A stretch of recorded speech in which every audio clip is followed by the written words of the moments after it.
Masmavi 3 Mutfakta'ya hoş geldiniz. Uzun zamandır benden su böreği tarifi istemiştiniz. Bakın tülbent gibi bugün bütün incelikleriyle su böreği tarifi hazırladım. 9 dakikalık bir video. İnşallah sıkılmazsınız. İyi seyirler. 6 tane yumurtamızı yoğurma kasemize alıyoruz.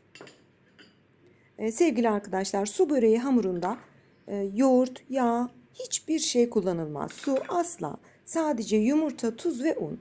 1,5 tatlı kaşığı tuz ekledim. İyice karıştıralım. Tuzumuz yumurtaya geçsin. 3-3,5 su bardağı kadar unumuz var. Unumuzu dikkatlice ekliyoruz. Yumurta büyüklüğünüze göre un miktarı değişebilir. Bu da sorun değil. Onu siz güzelce ayarlayabilirsiniz. Yine hemen elimizle girmiyoruz hamura. Elimiz çok batmasın. Tahta kaşığımızla topluyoruz. Güzelce daha sonra yoğuruyorum. Sevgili arkadaşlar, un serptim yüzeyine çok az ve elimle yumruklayarak yoğurdum. Su böreği hamurumuz yapışkan bir hamur. Yani siz elinizi bıraksın diye buna bir bardak daha un eklerseniz çok sert bir hamur olur. Hem açması zor hem de lezzeti biraz hamursu olur. Lütfen böyle hafif yapışkan, orta yumuşaklıkta bir hamurken bırakın. Hafif un serptiğim tezgahıma aldım. Hamurumuz unu gördüğü zaman zaten asla yapışmıyor. Çok az un serptim. Yine elimi unlayarak bezelerimi aldım. Bezelerinizin büyüklüğü yine size kalmıştır. İsterseniz büyük alın, kocaman açın, isterseniz küçük alın, normal düzeyde açın. Benim bezelerim mandalina büyüklüğündeydi. Bezelerimizi aldık. Şöyle temiz bir poşete geçiriyorum. Yarım saat dinlendiriyorum. Diğer malzemelerimizi hazırlayalım. Tepsime oklava, un ve bezelerimizi hazırladık. Açmaya başlıyorum. Sevgili arkadaşlar, isterseniz tek tek açın. Ben hem tek açarak göstereceğim size hem de çift yufka açmasını. Bunu tek olarak açtım. Bakın hamurumuz ipek gibi açılıyor. Asla böyle üzerine basa basa açmanıza gerek yok. Su böreği hamuru çok yumuşak, kaymak gibi açılması lazım. Gördüğünüz gibi hiç uğraşmıyorum. Çok az basarak hamurumu açtım.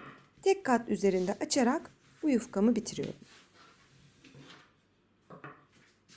Ve isterseniz ikisini aynı anda da açabilirsiniz ki ben hep böyle açarım.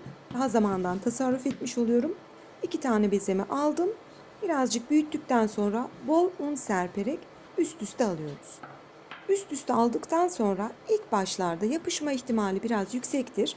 Yani şöyle ilk başlarda 2 defa unlayın. Yani üsttekini kaldırıyoruz. Un serpiyorum. Tekrar üsttekini seriyorum ve açma işlemine devam ediyorum.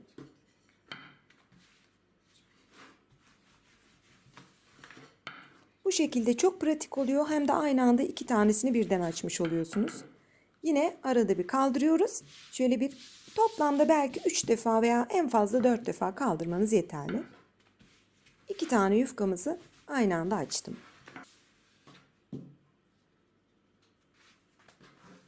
Yufkalarımız çift çift hazır. 125 gram tereyağına yarım çay bardağı sıvı yağ ilave ettim. Ocakta erittim. Bunu tüm katmanlarını sürmek için hazırladık.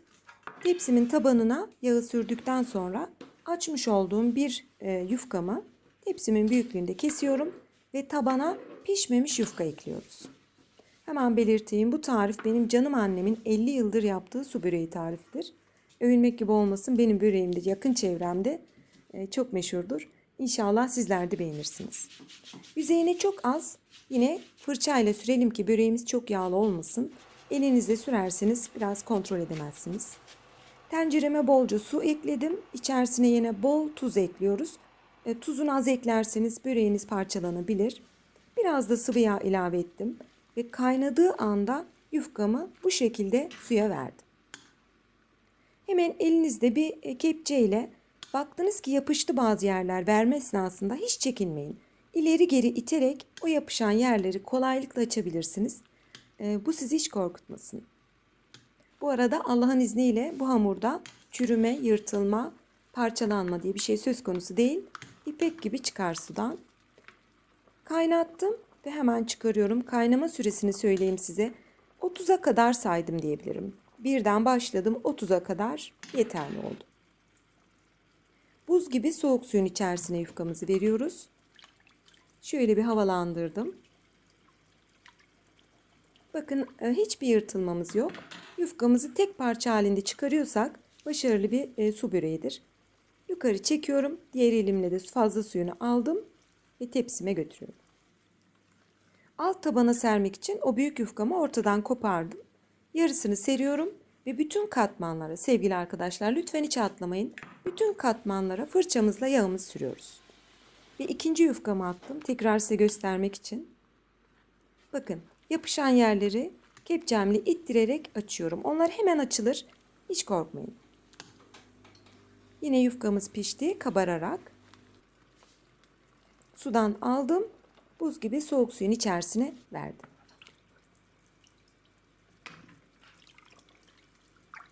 Hamurunuzun içerisine yoğurt, sıvı yağ, su. Lütfen hiçbiri eklenmiyor.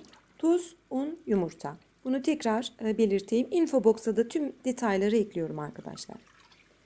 Yufkamızı açtık. Suyunu elimle sıktım ve kenara alıyorum. Şöyle size daha detaylı göstermek isterim. Çok da kalın açarsanız, ki ben çok güzel ince açtım. Kalın açın, hiç yırtılmaz. Ama bu incelikte bile bakın, tülbent gibi. Yufkanızda asla bir yırtılma, bölünme olmaz. Ama su böreğinin makbulü biraz ince olursa çok daha iyi olur. Yine aynı şekilde ortadan elimle hemen pratik bir şekilde kopardım. Diziyorum, yüzeyini yağlıyorum. Her katını. İç olarak peynir kullandım. Arzu ederseniz kıymalı da yapabilirsiniz. Kıymalı içe asla soğan doğranmaz. Sadece kıymayı kavurun ve maydanozla ekleyin lütfen. Tabii ki tuz da ilave ederek. Diğer kopardığım yufkalarımı da aynı işlemle tüm yufkalarımı ve bezelerimi açtım, kaynattım, süzdüm, aldım ve serdim. Her katına da tereyağı ve sıvı yağ karışımımızdan sürdüm. Son katımı seriyorum. Onu şöyle yüzeyine kabaca attım. Kenarlarını bir ruletle kesiyorum. Hemen belirteyim sevgili arkadaşlar, o kestiğim parçalar asla çöpe gitmiyor. Benim kızlarım çok seviyor haşlanmış su böreği hamurunu. Onlara ayırdım iftar için. Yüzeyini de bitirdik.